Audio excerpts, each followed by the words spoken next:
So hello everyone, I hope you all are doing good, and this is Vansh. So in this video we're gonna talk about part 3 of American education system. So basically it's part 3. So what happened, I was just shooting the video for this and I ended up making a so long video which is impossible to put in just one video. So I just created 3 parts of this video. So the part 1 and part 2 link will be here.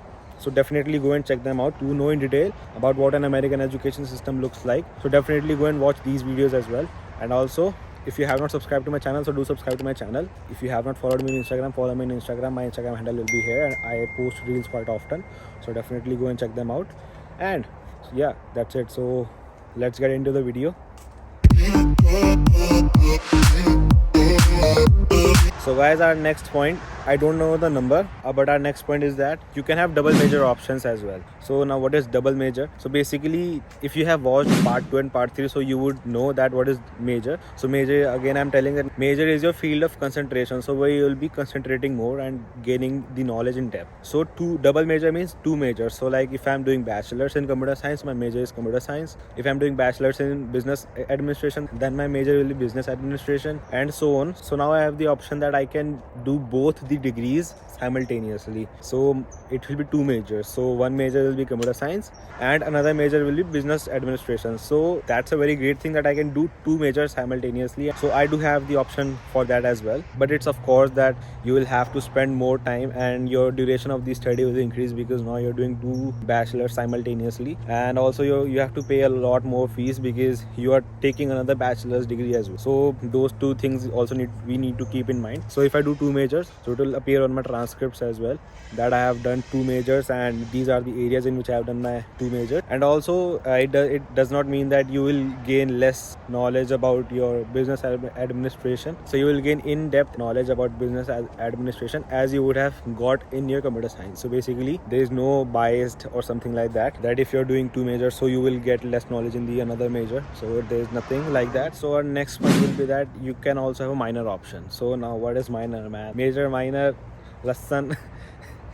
Why are you playing with these words, man? Come to the point. Again, like major you are concentrating more, so minor is you are concentrating but not in that much depth. You will learn about that area but you won't learn as much as you would if it were your major. So like in minor, so you will get some knowledge and you would know the area, so but not into the depth. So suppose if my major is computer science, I can have my minor in any area like business administration, biology, chemistry, mathematics, economics, philosophy, any area I can have my minor. But then again the duration will a little bit increase and then the fees will also increase a little bit, but I will gain the knowledge of computer science field in depth and I would gain some knowledge about my minor area as well. So that, and it will appear on my transcript as well that I have done these 2 areas. So this is also a very great thing that suppose if you want to learn about another area but you don't want to specialize in it, so you can do it. There are a lot of options. And also another thing is that I can switch majors anytime. So suppose my major is computer science right now, so I'm studying computer science. So suppose after 2 years or 3 years I find that computer science is not my passion, it's not my interest, so I can change my major. Like suppose at that point business administration interests me more than computer science, so I can switch my major, that I want to discontinue with computer science and I want to switch myself to the business administration side. So I can do that. So in that you will get the credits for all of the courses that you have done, and then you will require to do your business administration courses from that point. And also the courses again that are overlapping with your previous education and the business administration degree, you won't have to do it once again. Those are completed, so it's done. You have to just focus on the remaining credits for your business administration side. So that's how it works. But in India, what happens if you suppose if you're doing a bachelor's in computer science, so but after 2 to 3 years you realize that it's not your passion, so you cannot do anything. If you want to change your major, so you will have to leave your previous education there itself and you will have to start a new education from there itself, and for that you will need to do some entrance exam as well. Maybe you will need to do or something like that, but here it does not happen. You don't have to enroll in the university once again. You just have to tell them that I want to switch my major and they will do it, and then you will be required to complete the credits for your new major. So that's how flexible it is. And now the last point for this video, for this whole series, is that your class schedule. So if I give you an example of India, so basically the students will have classes from Monday to Friday,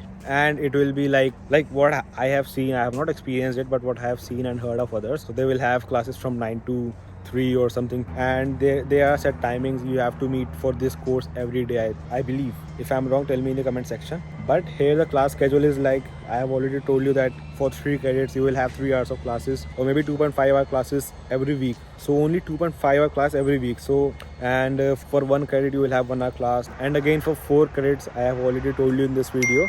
So if you have not watched this video, so kindly go and watch this video to know more about credit system in the US. So basically the schedule of our classes are generally like I have classes on Mondays, like 3 hour classes on Monday. I have class on Tuesday of only 1 hour. I have class on Wednesday on 2 hours. I have class on Thursday on maybe 1 hour, 2 or 3 hour. Then for me generally Friday, Saturday, Sunday are off for the classes. The class schedule structure is generally like this, like it revolves around this structure. So it's not like I am studying in the university for whole day and every day. So and every day I have a different class. So suppose for Monday I have English class, then on Tuesday I may have mathematics class or philosophy class. On Thursday I can have computer science class. So basically it depends on the course schedule that I choose. So that's one of the another differences, that we don't have classes every day unless and until we don't opt for it. So as I told you that for a course there are multiple choices given to you with different set of timings and dates and meeting times. So I can select only Mondays and Wednesdays so that I don't have to go to the university every day. So that can also happen that I'm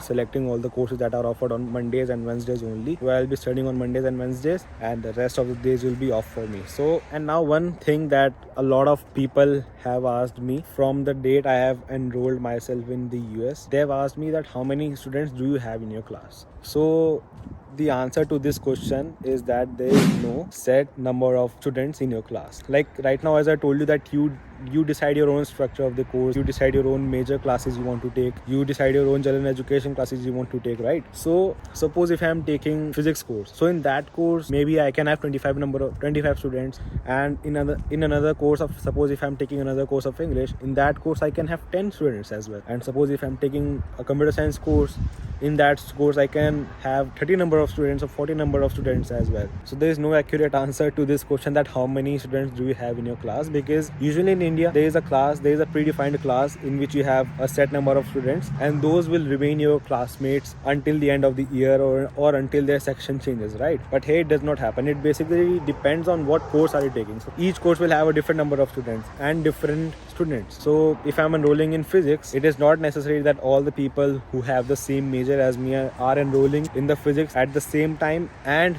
with the same instructor. So it does not happen. So basically you never have a set number of students in your class. It depends on the course. You can have same students as well, but generally they are different. And also when you enroll, you will find out that there is one course which is taught by multiple professors. So each professor will have their own timing, their own meeting time, their own schedule. Like suppose if you enroll in a 3 credit course, so one professor can have 1 hour class 3 times a week, another professor can have 1.5 hours class twice a week, and another professor can have 2.5 hours straight once a week. So there are multiple professors, they have their own timing. So while you enroll in the courses you want to take, there are multiple options given to you that these are the timings of this course. So you take the course which fits you, which fits your schedule. So suppose if you have a job in the morning from suppose 9 a.m. to 3 p.m. so you can take a course which is after 3 p.m. So there is no compulsion that there is only one course being offered. So there are generally multiple instructors with different timings, so that it gives you the flexibility to choose your timings according to your schedule. So that's another one thing that is very great about American education system. So I think this video has become so long,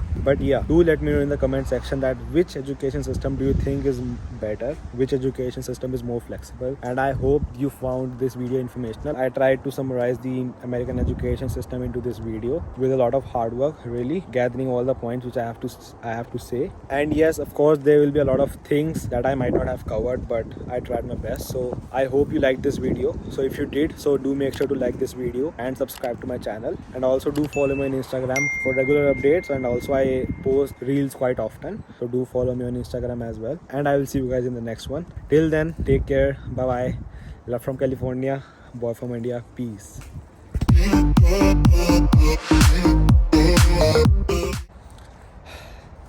I am done. I am exhausted now. ज्ञान दे दे के थक गया भाई. तो भाई अब आप में से बहुत लोग कहोगे कि मैं ज्ञान दे नहीं रहा था, मैं ज्ञान बस. बड़ा हरामी हो बेटा.